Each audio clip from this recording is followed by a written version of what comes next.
A Swift Kick in the Ass, episode 109. All big changes start with a swift kick in the ass. Join the journey of lifelong friends, John Curran and Tom Stewart, as they make conventional thought bend over and take...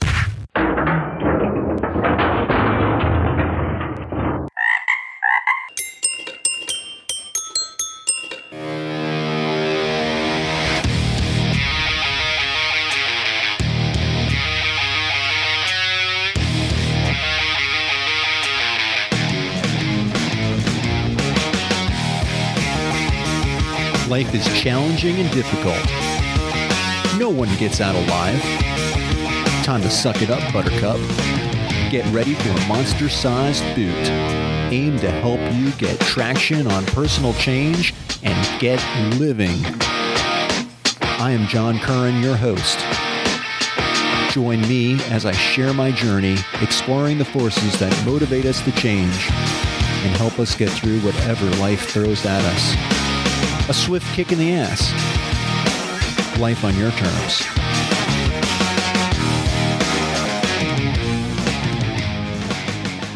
Welcome to another episode of A Swift Kick in the Ass. This is your host, John Curran, and today's episode is called Navigating the Crossroads of the Here and Now.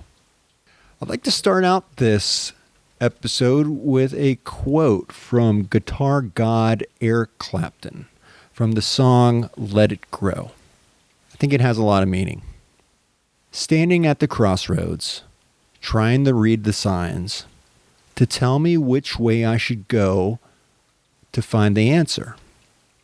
And all the time I know, plant your love and let it grow. Now, I think that we are all at crossroads quite frequently, probably much more frequently than we realize. But as I was out on the Appalachian Trail just in the last week up in Pennsylvania, I was hiking with a friend of mine on an overnight hike, and we came across the mile marker commemorating the reopening of the trail. And this just happened to be the midway point of the Appalachian Trail, which is in Pennsylvania. So this is the halfway point in between Georgia and Maine. It's pretty cool. My buddy and I, we came across it just in hiking. We didn't know it was there. But someone had carved a bear and had a little face mask over it. And it was a memorial to reopening the Appalachian Trail after COVID-19. So they called it the COVID-19 bear. Now, what's so interesting about this bear is that people were signing the post and leaving little remarks and such. I didn't have a pen. I didn't want to carve into the wood. I thought, you know what, I'm not going to leave my mark. I was fine with that.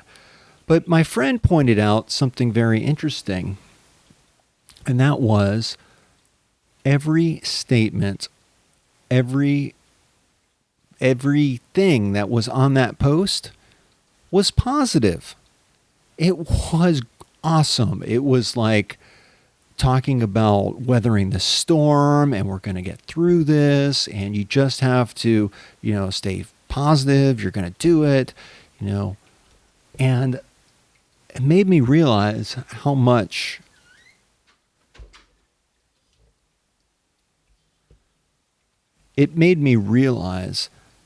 how the world jades us and fills us with negativity. It is a dog-eat-dog world out there.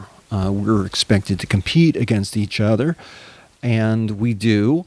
And when you're out there on the trail, what's really interesting is that you're out there in the wilderness. You're far away from people.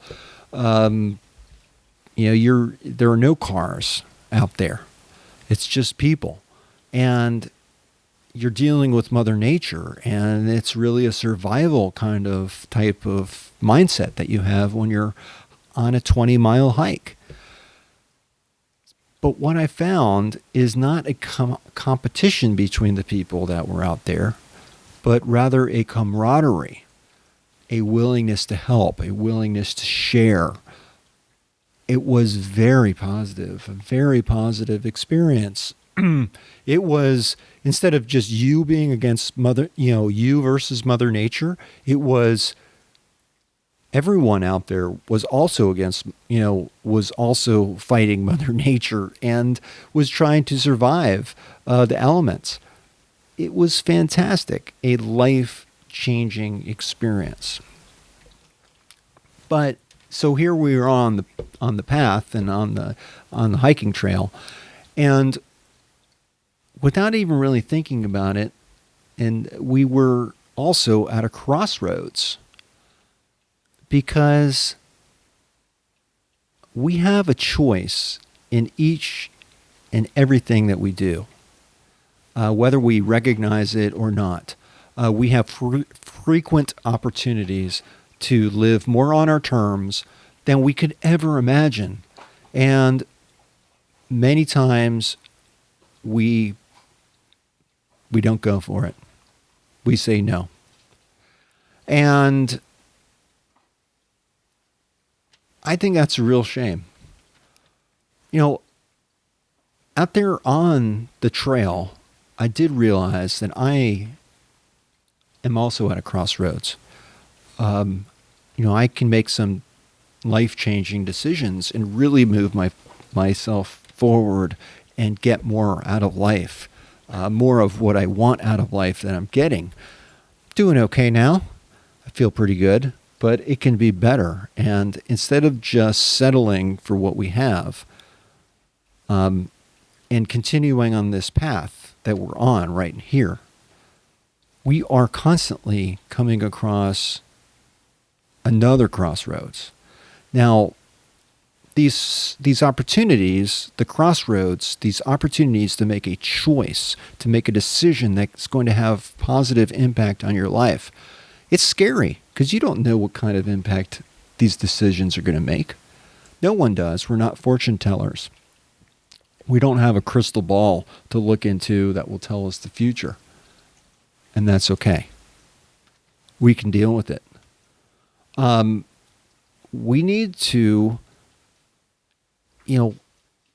look at these opportunities, examine them, and maybe instead of continuing to give all of our time and effort to the established path that we're on, why don't we just set aside a little bit of time to change things up?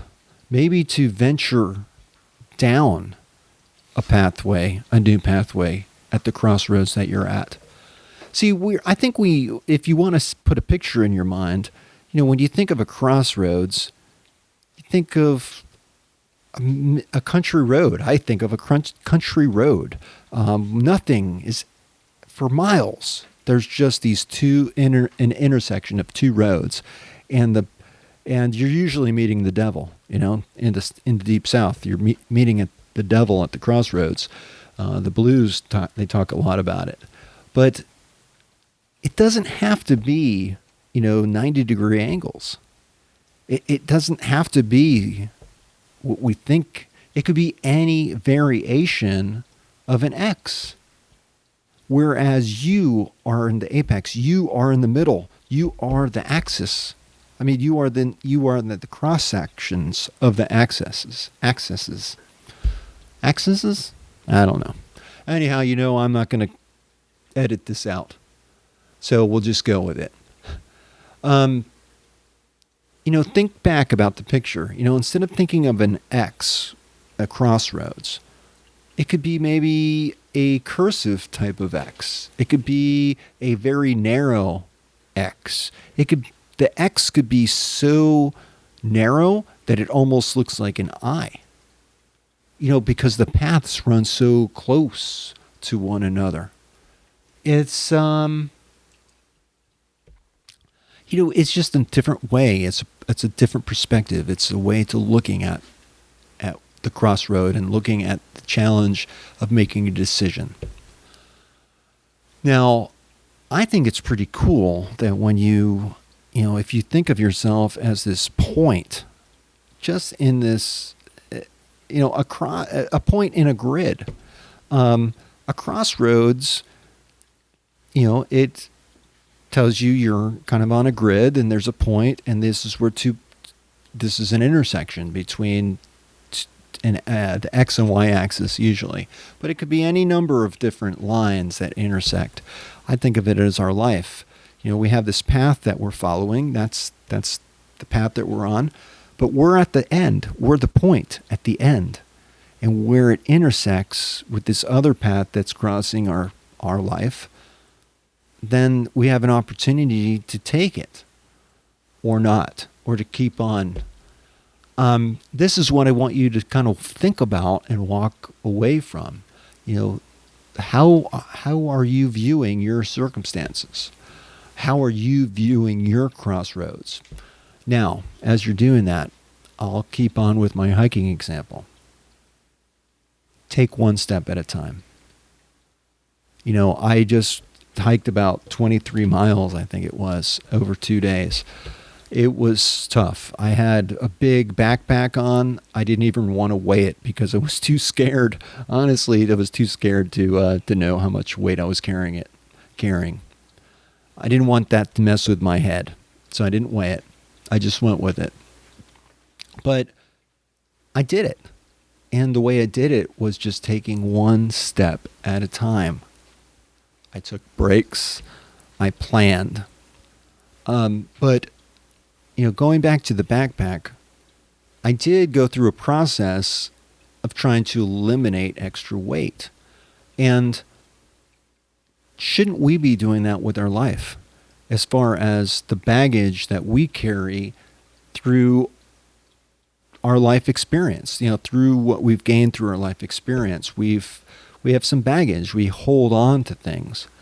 And I really am finding lately that you can't hold on to these things. You have to learn how to just let them go. And that which you resist persists.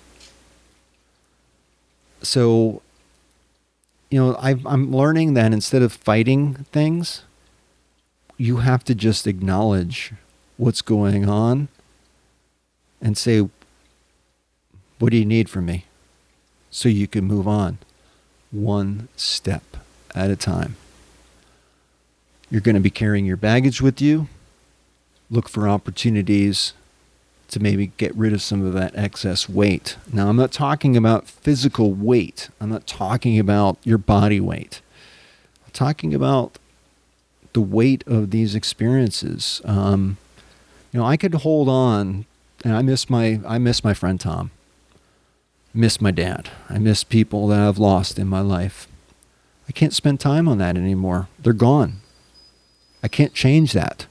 But there's a lot of things I can change. There's a lot of things I can do.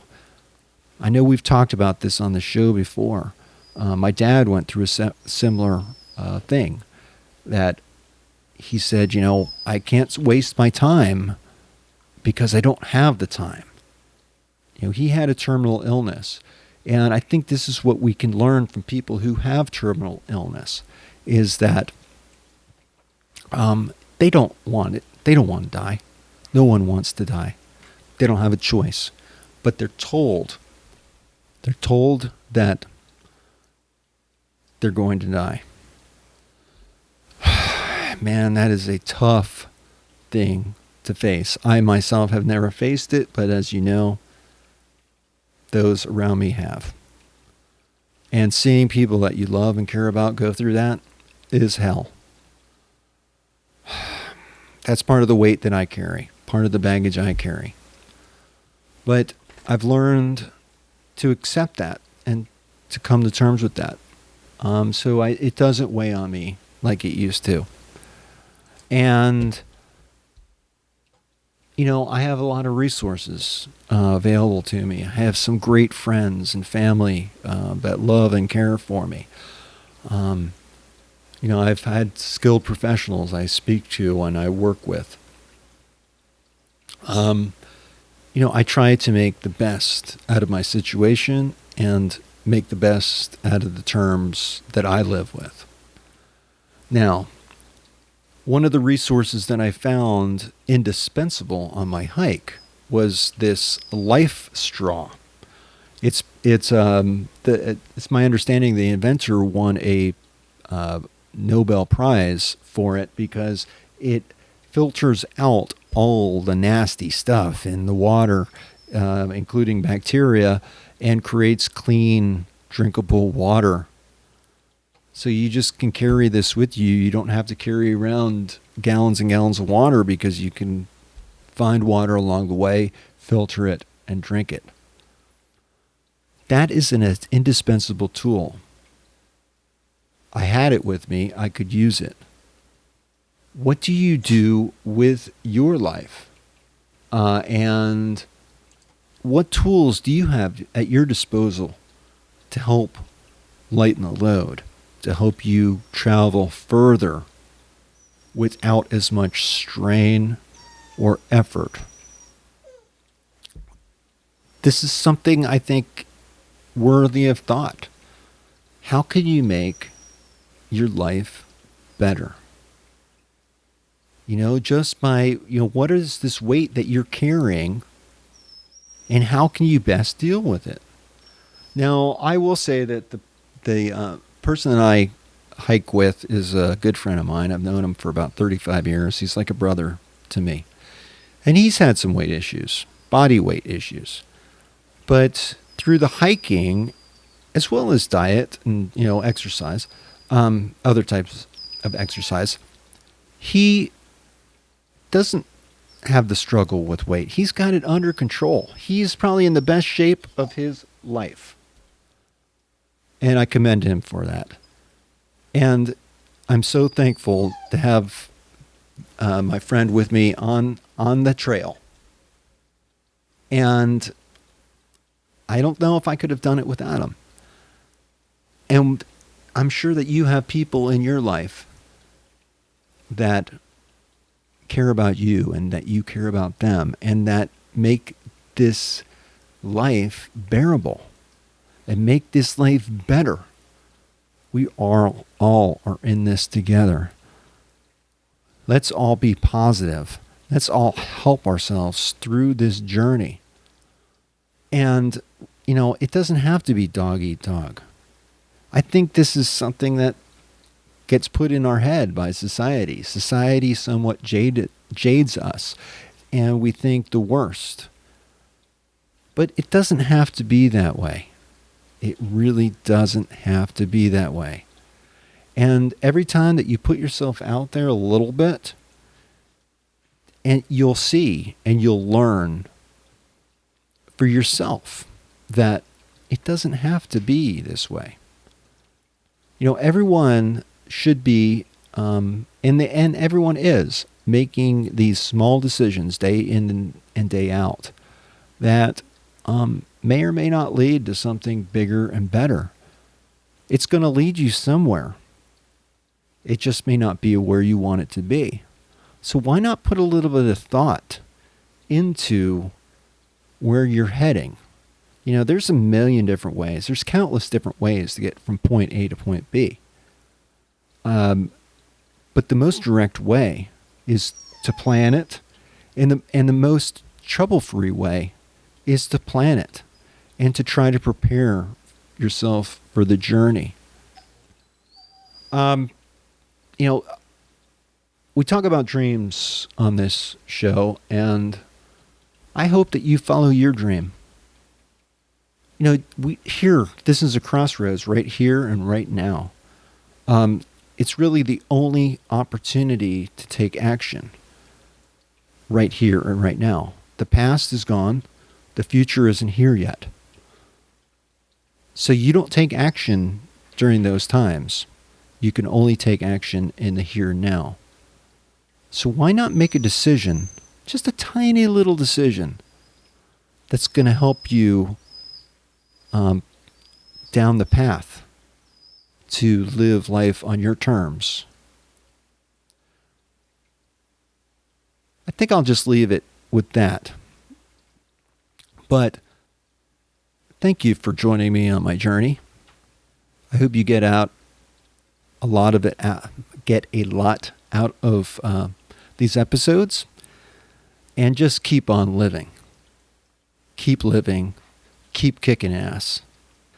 Until next time, this is your host, John Curran, and this is a Swift Kick in the Ass.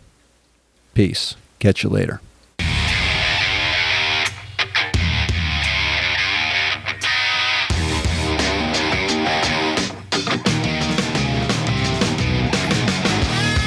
This marks the end of another episode of A Swift Kick in the Ass, placing it directly in the can. As much as I like to talk, even I have my limits. It's time to go. Catch me on the next show.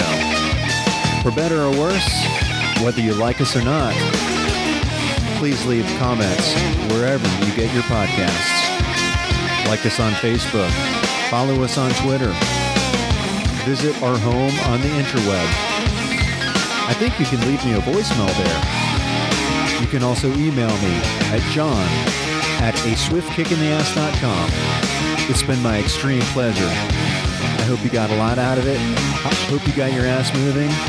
Until then, until the next time, I'm out of here. Peace.